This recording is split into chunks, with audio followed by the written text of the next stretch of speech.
When you ship a trading card on eBay, the easiest way to get a bad review is shipping something unsecure or something that got damaged in transit. I'm going to walk you through my entire process of shipping cards in the different price tiers that I sell at.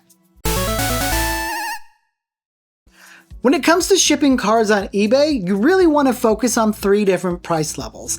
I have a price tier from 99 cents to $3, from $3 to $19, and at $20, eBay requires you to use a different level than their standard envelope. So I'll walk you through what higher dollar cards ship as well. So let me go over the supplies that you're going to need for shipping cards on eBay. First and foremost, you need protection for the cards you're going to be shipping, and that's going to start with penny sleeves, top loader, and team bags. These 3 items are what's going to be used to secure the card. Then you're going to need your items you're shipping in. You have your plain white envelope, you have a rigid mailer, and you have your higher dollar shipping options, including a bubble mailer, and I like to use these small flat rate boxes from the United States Postal Service. So let's start with something that is under the $3 level. If you've watched my video on pricing cards for eBay, I'll link it down below, you'll know that you lose money shipping cards up until the $1.50 mark. So the best place that you can save money on shipping supplies is choosing to use a plain white envelope. It sounds super flimsy, but when you pack the cards correctly, damages are going to be few and far between. So with plain white envelopes, I do like to add a little bit extra protection, so I will print a packing slip so I can fold the card inside the envelope. Once I've packed my packing slip, I'm going to grab my 3 items and get the card ready.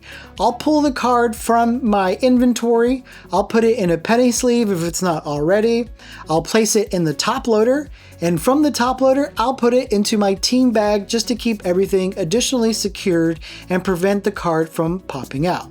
Once it's in the team bag, I will fold it into the packing slip and put it in the plain white envelope.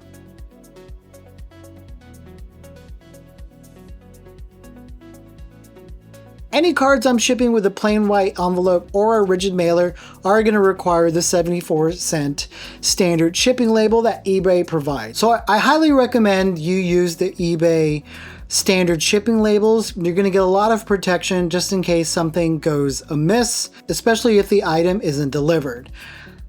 This is important because it's not the best tracking system that's available, and even though cards will never show that they're delivered, they actually do deliver.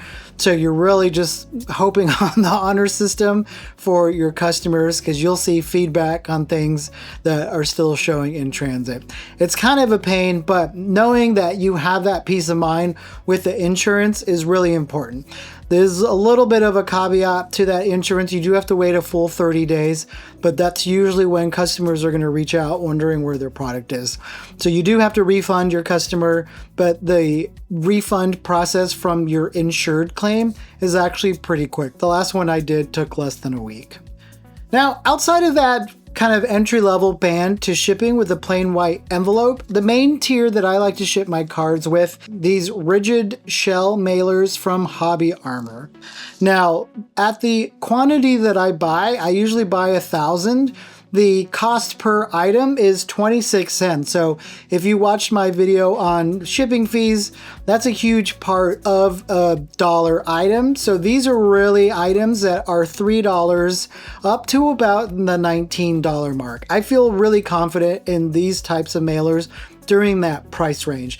And you're gonna follow the same steps as you would when you're putting it into the plain white envelope. You're gonna get your penny sleeve, you're gonna get your top loader, and you're gonna get your team bag. And this will actually work for a few cards as well. And if it's a heavier weight, so if it goes over an ounce, you'll just pay the additional shipping fee, which jumps it up to $1. But at that point, ideally, you're adding more to your transaction sale. I've had really good success successes using these rigid mailers. They're one of my favorite things out there. I use Hobby Armor. I'll put my affiliate link down below if you choose to go with them. Shopping through affiliate links really helps support the channel. But just know rigid mailers aren't unique to this brand. You can find other ones out there, but this is the brand I like. They sell in quantities that I like as well. And these are just the two items that I like to use. And then if you're wondering about labels, I'll get to that a little bit later in the video. All right, so we've done the dollar amount that is acceptable to use the eBay standard envelope label. Like I said earlier, once you hit the $20 mark, you're not allowed to use that label anymore. You have to use something with a little bit more tracking, and that insurance isn't gonna cover anything over the $20 mark. So don't falsify it and put a high dollar item in that standard envelope label, because if you lose it, the insurance won't cover anything over 20 bucks. So just stick to the system. Once you hit $20, that's when I move into a bubble mailer or into a box, depending on the size of the card. Now, I know TCG player sellers do a lot of different things for their selling.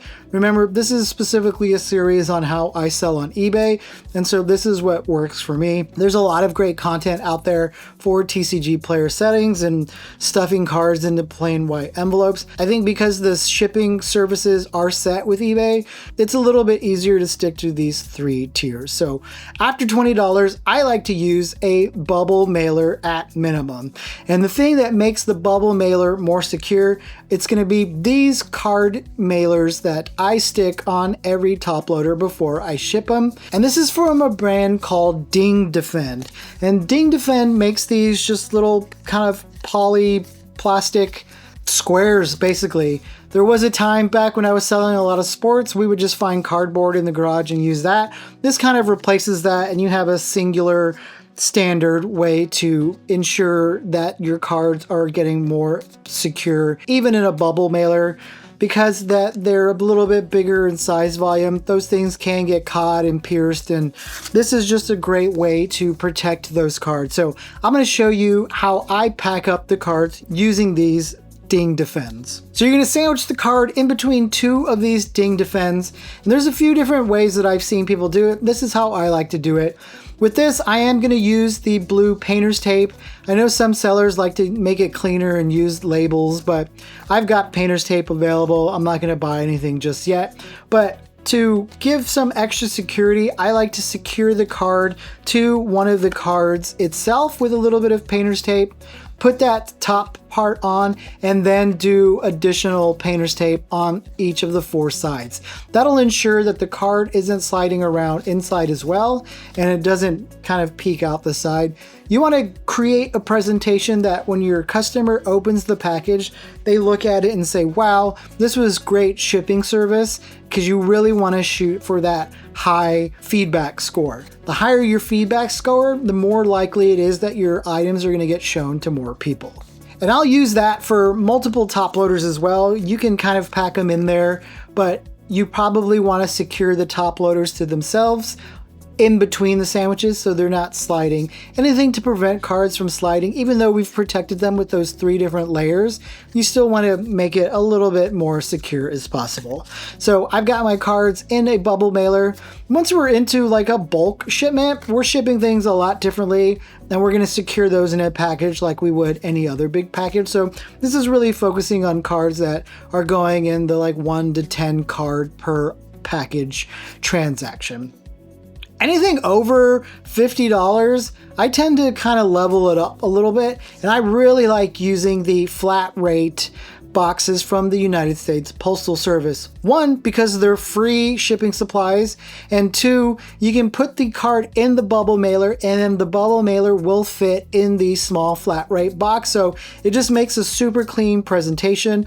I'll add a little bit of the backing to the labels in it just to kind of give it some padding, but overall for about $9, this is a great Postal Service priority mail option that I like to use for my top dollar cards. Everything is secured in the box, and I have really precise tracking, so there isn't any gray area on whether or not that card was sent. Here's a side thing that I do for my top dollar cards just as a way to protect me.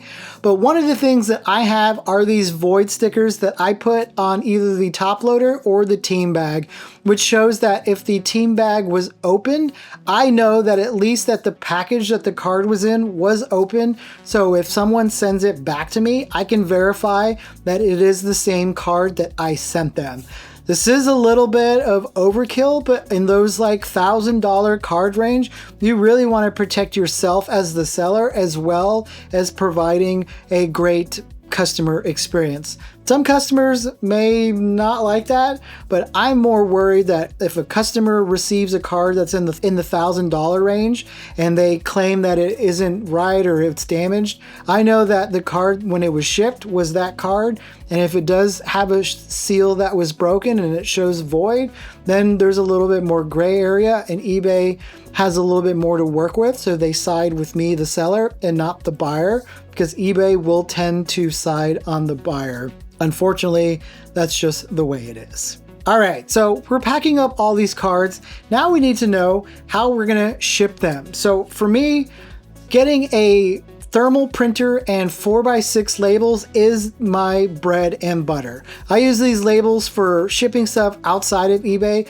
but for eBay, it just works, and you can print those 74-cent eBay standard labels through this as well. I'll link my pics to thermal printers. I have two actually in different rooms depending on where I'm sitting when I get a transaction for eBay. I have a really good one from Zebra, and then I have like a one that works really well from Amazon. It just needs to print the labels, and the 4x6 labels, take this information however you want, but you can order supplies from UPS, and they used to have branding on the bottom of the labels.